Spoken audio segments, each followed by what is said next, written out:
evening, everybody. Welcome to this general government meeting. It is now 6 p.m. and we have Cindy on Zoom. And if you could, please call the roll. Councilmember Dennehy. Here. Councilmember Schmischer. Here. Councilmember B. Smith. Absent. Councilmember Stein. Here. Councilmember Tracy. Here. Councilmember Worthington. Here. Mayor Pro Tem Hamrick. Here. Mayor Smith. Here. Thank you for that, Cindy. Tonight, we're going to be talking, we have scheduled to talk about the balanced scorecard. And with that, Ryan, we'll turn it over to you.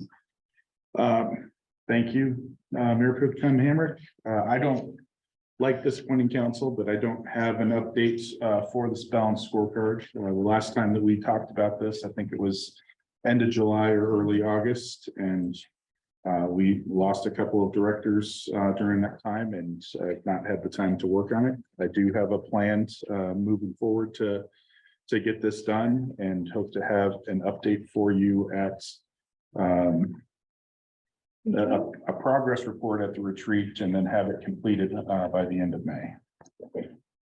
Ryan, have you introduced the two new directors to the balanced scorecard? Yeah, Butch and I have had more conversations about it. Butch, of course, has been here a little bit longer than Leo has. Sure. So we've had some discussions about it. He has some ideas on how to implement it. He, of course, is getting up to speed. Sure. We're working through our annual reviews for employees and stuff and trying to wrap those up. So, this is a good time to for us to be talking about it, because Butch is familiar with our review process and how those things need to change and incorporate the balanced scorecard as we move forward. So, there's, certainly, like I said, I don't like this one city council, but we've had a lot of stuff happen as well. I think that's very understandable, very reasonable with what's happened, and Sure. I have no issue with this at all. Do we have an alternate topic that we want to talk about? I'm not sure. Not sure we can do that stuff.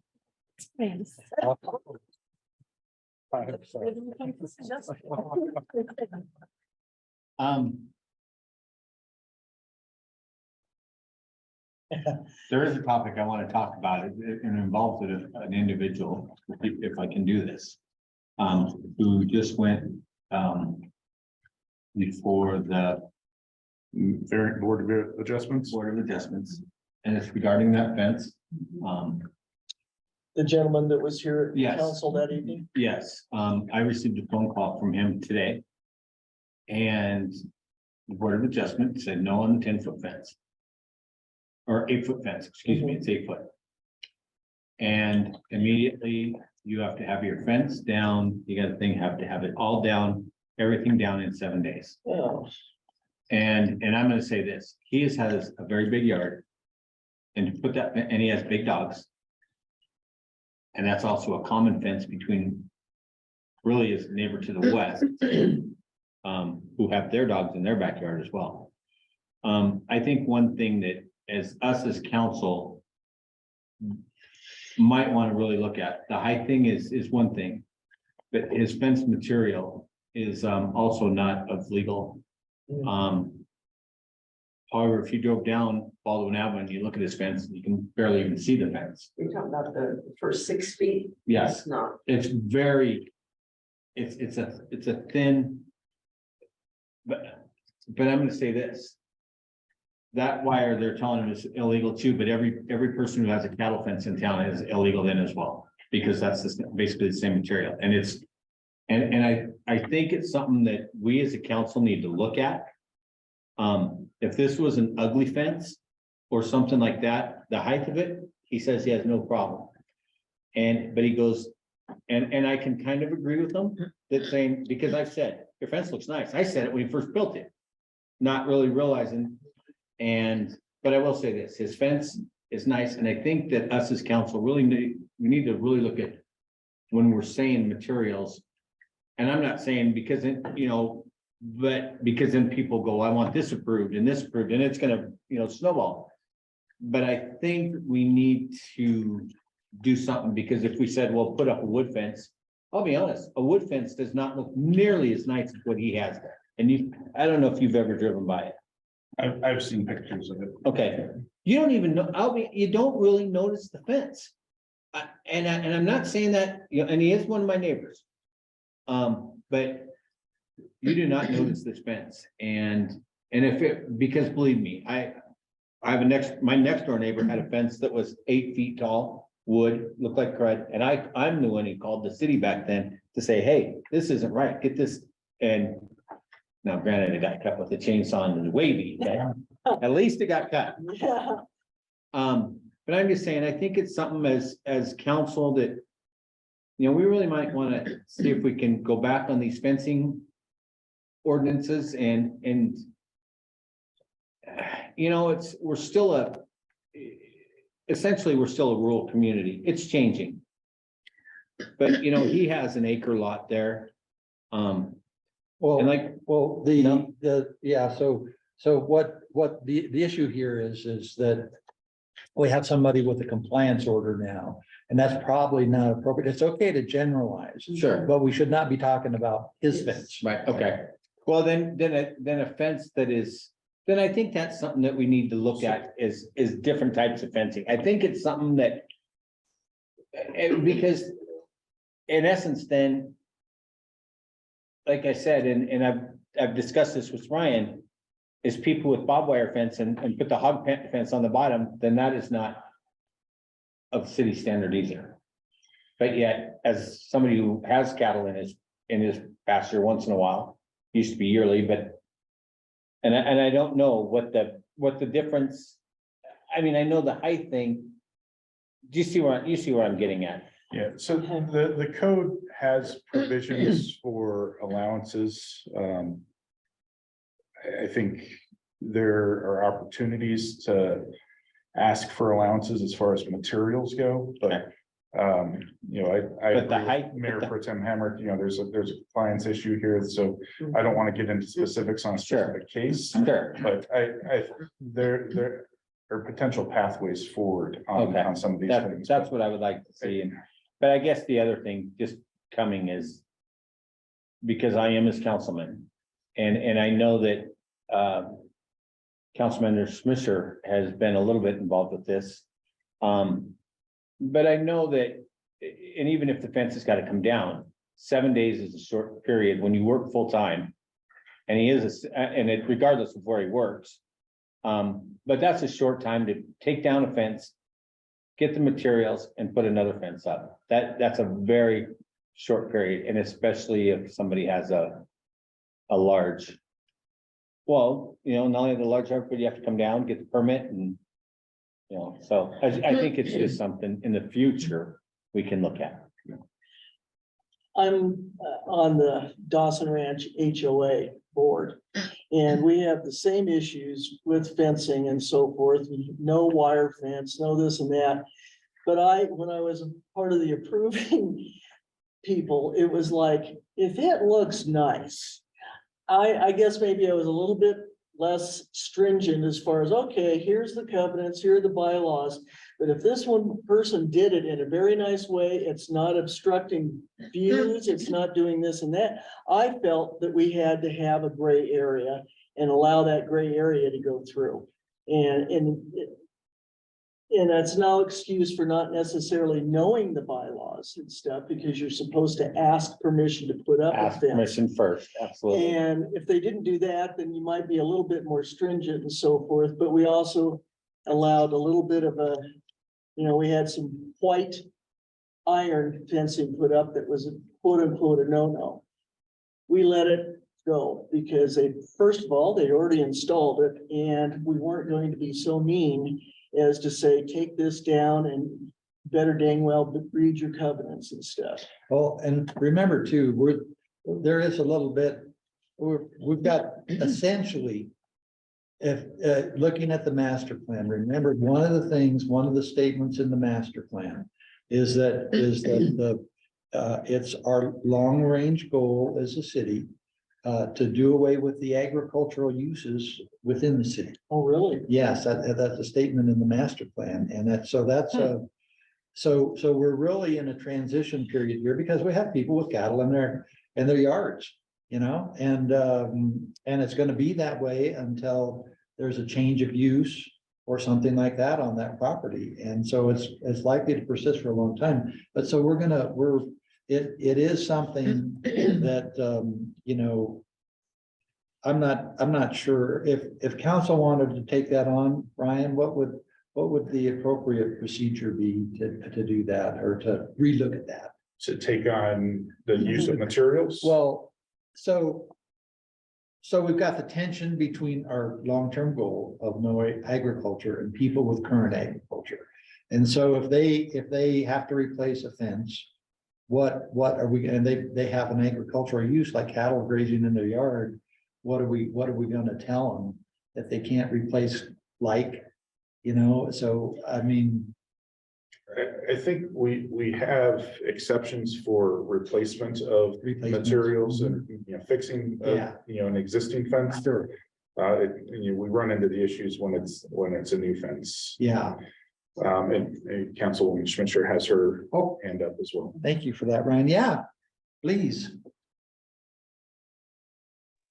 Thank you, Mayor Pro Tem. I just wanted to speak in support of Councilmember Dennehy's comments and requests that we take another look at our fencing regulations. We did put in quite a few new regulations regarding fences in the new UDC. And I think that it makes sense for us to take a look at them and make sure that they are meeting what our needs are and aren't overly stringent. So I personally would like to see some thought put into that, including perhaps 8-foot fences in backyards, as long as they're transparent, as long as they aren't blocking views. Obviously not in front yards. We don't want to, or side yards. We don't want to break down that sense of community, but I would like to see a little bit more leniency when it comes to heights in the backyards, given our deer issues. And also a little bit more leniency when it comes to the types of materials allowed. So I fully support Councilmember Dennehy's request that we have another look at that and that we be able to consider something that's a little bit more practical for where we are as a city right now. I'm not sure if that's something that, you know, if a preponderance of council members agree with that, if that's something that we could have city staff take a look at and bring back to us, or if that's something that a couple of council members should work on. But I do think that it's important. Thanks. Thank you, Amy. Yeah. So the question again, if council wanted to address that, what would be the procedure? Again, we can bring it back to a work session. You know, we've done work sessions on the 8-foot fence We did. previously a couple Well, of times. and I'll be honest, I'm okay with going to 6 feet. That's not a problem. The deer are, I mean. As you know, you have 20 deer in your field every night, or a lot of times of the year you do. And you live out in a little bit more rural spot, but you put yourself in a neighborhood where, for instance, what the fence that has been in question is, and it's on a street that is house. Now, there is some hay fields across the street and back, but the amount of deer that is in that section of Canyon City is unbelievable. And I have addressed the Division of Wildlife with this, you know, we had a meeting with them, but I've also addressed them cited because the deer went after one of my dogs when my son was out there. And so I understand, and the deer have gotten into my place, and you know, I lost 3 peach trees last year because of deer. Personally, I have my idea to do with deer in town, but that's but I think it's something we need to. The Division of Wildlife is not going to do anything. They're not gonna really do anything. And it's almost 2 issues that maybe we still need to have more discussion about, and The- they're the- related, but they're also distinct issues. They are Deer dis- and the fence. They are distinct issues, but I know some people want to put up with the little higher fences because the deer have been such a nuisance in their backyards, and I understand that. And some people don't want to put up a 6-foot wood fence because they still like the openness of it. And I think that that's where you start to get into the conflict, because, you know, when you talk to the Department of Wildlife and when you have an opaque fence that the deer can't see through, they don't want to jump to a site that they can't see. Right, and And that, you know, again, that's where, you know, having fencing material standards and, you know, that having that opaqueness helps with that particular part of the problem. Mayor Pro Tem, I have a comment on, and sometimes I think we get lost in the trees. Hate to be, with the but, deer. I think the issue here, what I'm seeing, and just this last year, council approved a fencing ordinance, didn't we? Or was I hallucinating? We did do that, didn't we? Okay, all right. We did. So at that time, if we were unhappy with materials or heights, that was the time to, take a step back and maybe have a committee look at it.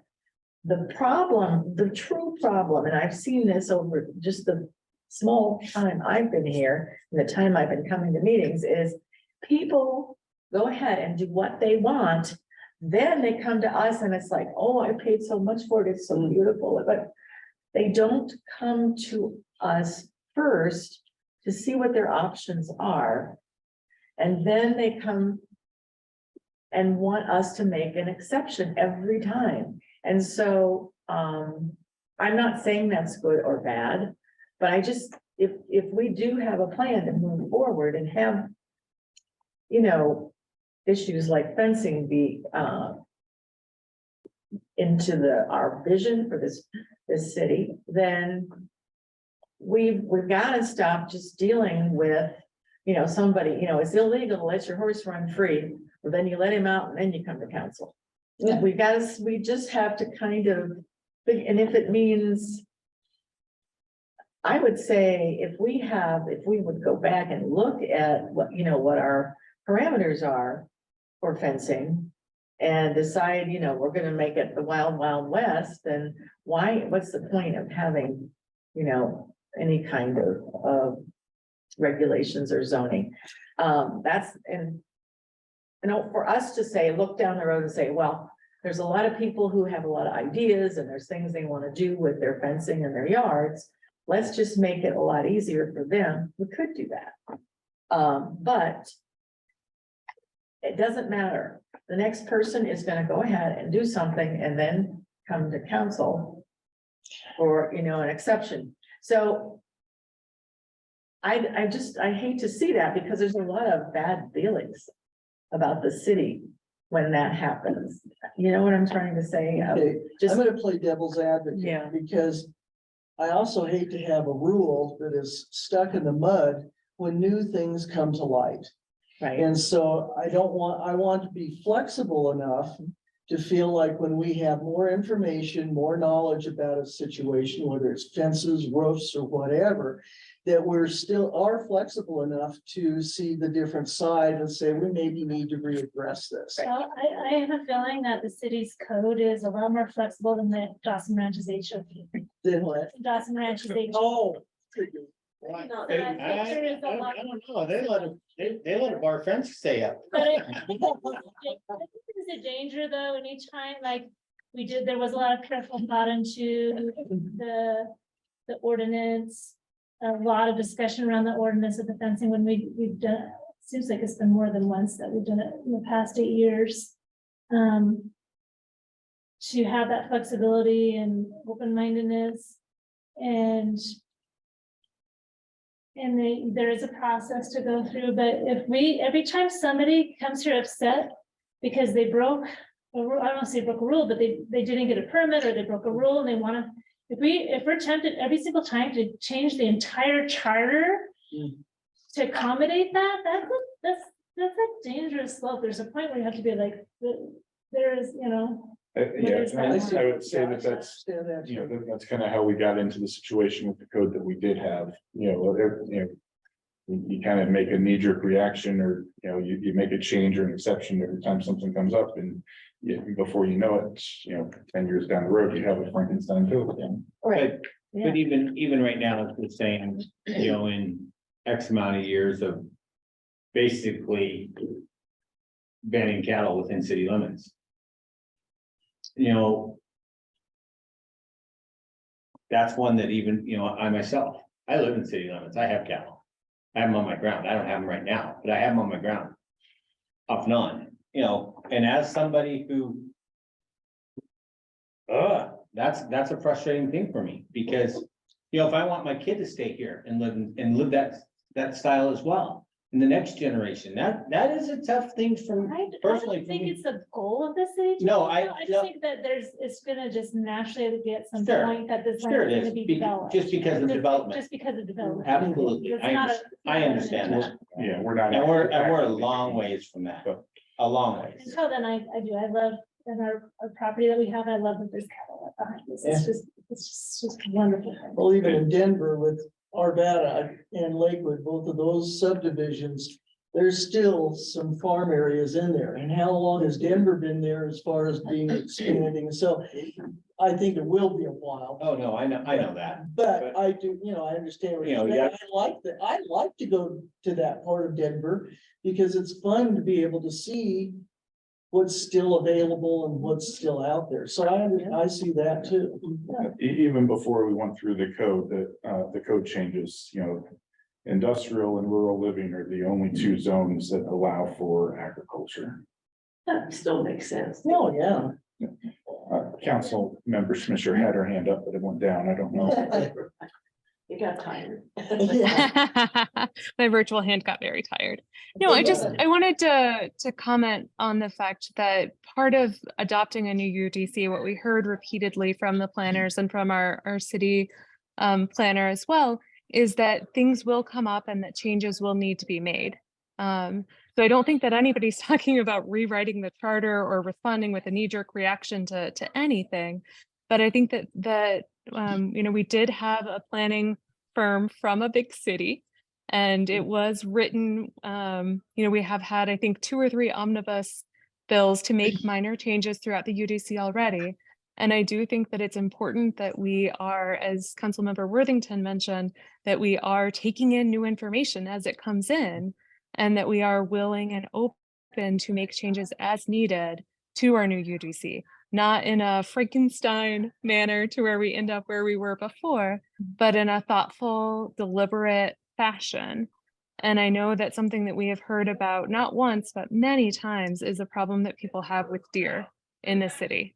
And while I know some of the council members have been working with the Division of Parks and Wildlife, and maybe there are some longer term solutions from them. I think we also have to be cognizant that this is a challenge that people are facing every day, and things that we have in our UDC is making it more difficult for them to have a high quality of life.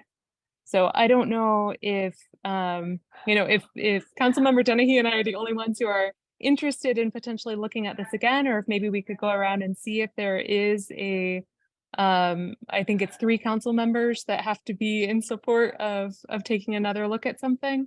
But I do think that it's important that we take in new information when it comes in, and that we are thoughtful and deliberate about when changes might be needed. Thank you.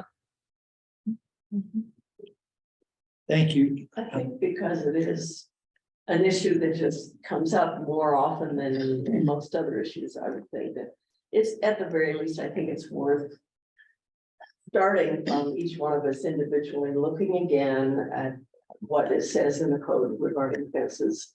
I have mixed feelings about it, and I think I've said before that in a location that I won't specify, but not my house, I have seen someone who has put, I don't know what you call this kind of wire, where there's squares, and they put above their 6-foot fence, they have a couple of feet of wire fence to keep dogs in, cats in, I'm not sure, or deer out. I'm not sure. Probably deer. But I've just seen it, and because the top part is not very visible, I don't, to me, it's not that big an issue, but anyway, I just think it'd be worth individually looking at things again. I don't want to make a formal process about it. I don't know if we do want to change anything, but we should always be willing to look at it. Well, so let me ask you,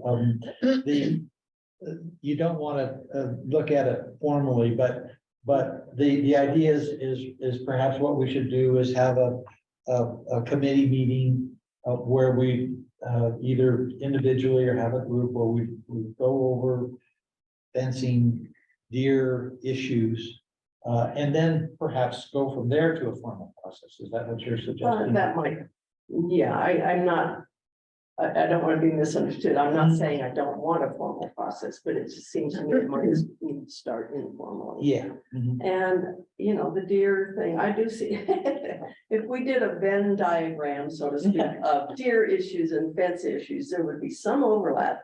But there's also a whole lot of things outside of that. And, you know, we haven't solved the deer problem in town and we may never. It's gonna be, as we found Yeah, out. hunting is the only thing that the state wildlife people will go along with. That's it. And, That's it. They and will even not do then, it's gonna anything be else. limited and there's not much help there. Right. I will say this on another fence, and anybody can go see it, and I know it's not within city limits, but it's close. It's on Colorado in Lincoln Park, right, the side street there that goes right by McKinley Elementary. Oh.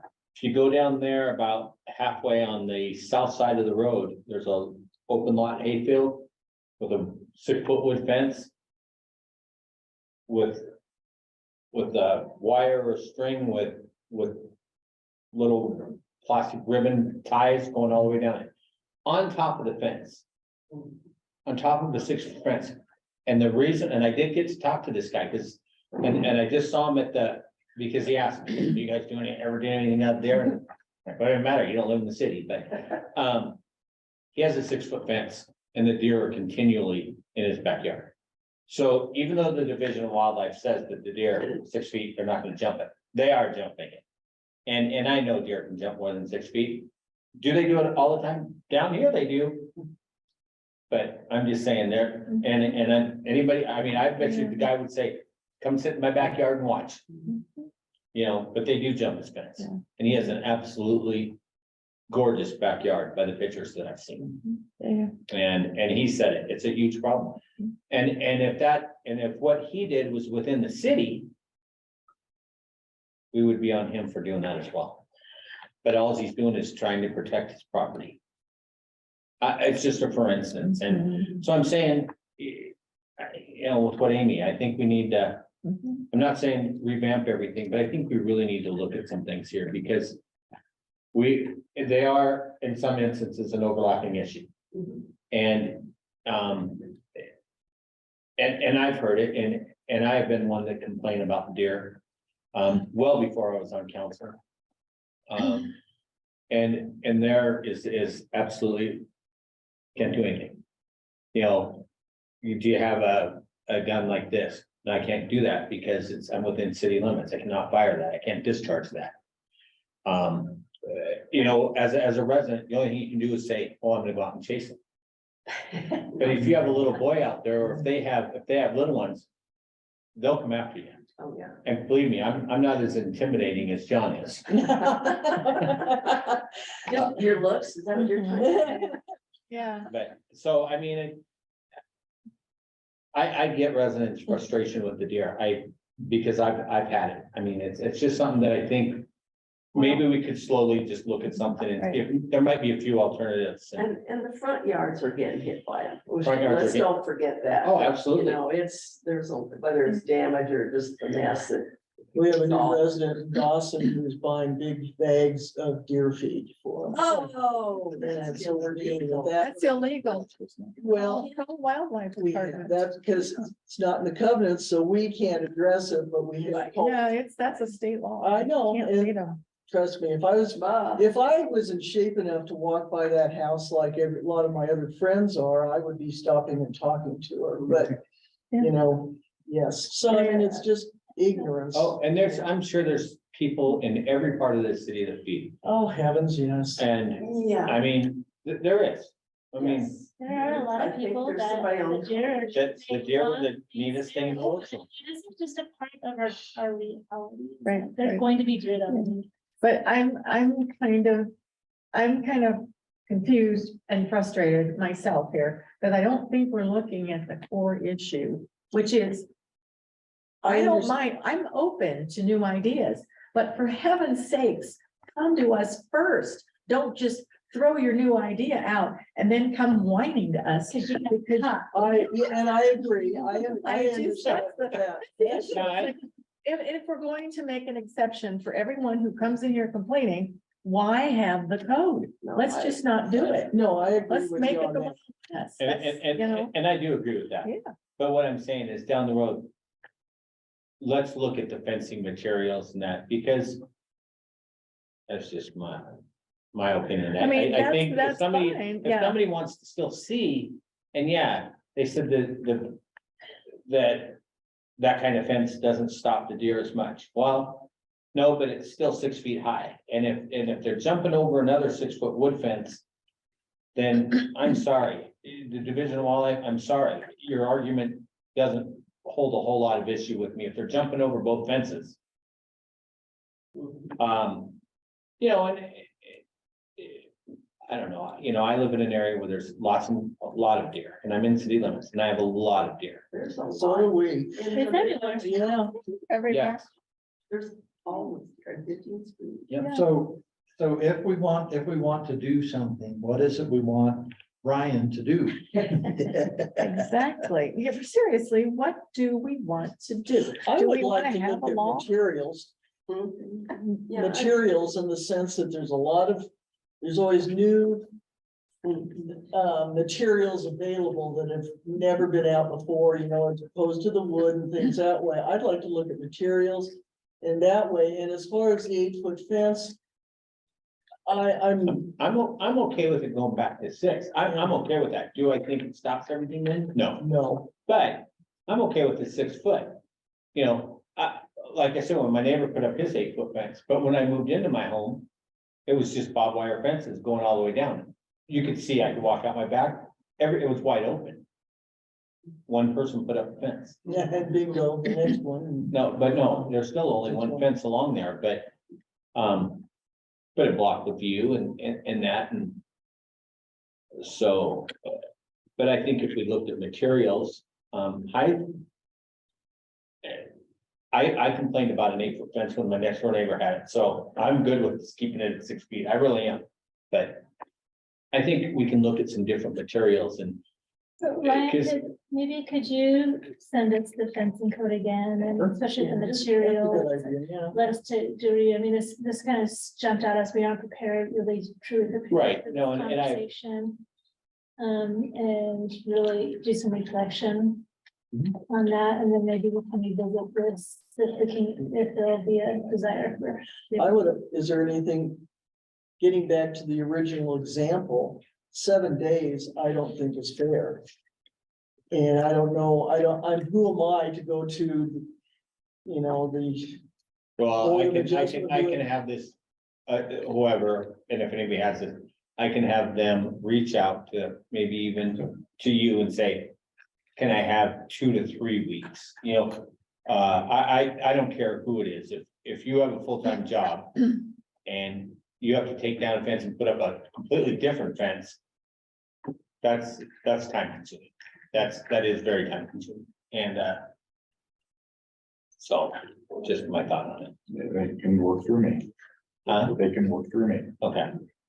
Okay, And I will say that the city has always been, for somebody who is trying and is making effort, there are accommodations made, but I mean, we do need to make a point that this has been already a really long process of someone really butting their head because they didn't go through the proper process in the first place. But, but I can name many instances where the city has been very accommodating to people's schedules and needs, as long as their intention is right and they're making progress. yeah, not just delaying. Not just Right. keep on delaying. absolutely. Is that, does that seem like enough a direction for Ryan? Let me ask the council members first. Does that seem like enough direction to Ryan? Step into this easy, let's look at the regulations again. And then perhaps have another discussion. Is that what we would do, or? I think, I think we all make look at a it. suggestion. Yeah, Um, please. to go ahead and send the fencing code to city council and maybe a short agenda item at the council retreat on what next steps you want to take. That sounds good. That sounds And I good. think at some point, we're just gonna need to really make a decision and just move on, because this has just been long and protracted and. Sure. We got a lot of things to. And in the scheme of things of priorities and so forth, there's other big items that are maybe just a tad bit more prioritized and. Okay. Do we need any further discussion then? Does that sound good, Amy? Yes, thank you. Looking forward to it. Well, I had something I wanted to say about the balanced scorecard. And this is just a different observation. I serve on the Canyon City Schools Compass Committee for Advisory Board. And we just, every year, they go through a process where they kind of have a similar balanced scorecard, Who's they? the RE1 school district. So this is a district, School district. well, I understand that. So I don't know if you. So this is the administration looking at staff or what, that's who's that? The school, each of the schools, so Uh-huh. they go through and rate, so like our balance score goes through and it's for each department. Mhm. They go through to every single school. And it's, I mean, I guess my point is, it's insanely more extensive than even what we're thinking about doing for the balance scorecard, but it's several pages long. We spend an entire year deciding what's gonna be analyzed and how it's gonna be ranked and what their goals are. And then it has staff, it has principals, it has community members Mm. and some teachers that participate in that. And we go through and spend an entire day through that school. And tons of documentation of artifacts to back up how they are executing the goal, the educational goals that are in their expectations. And then they get rated, and then they get reviewed, and then they have to go through make it. And so, I mean, it is so much more above than what we have, but definitely going through that process definitely gave me an added appreciation for the necessity of the balanced scorecard, that it keeps us all, on track and all that kind of really helps really with our goals. And so really let's,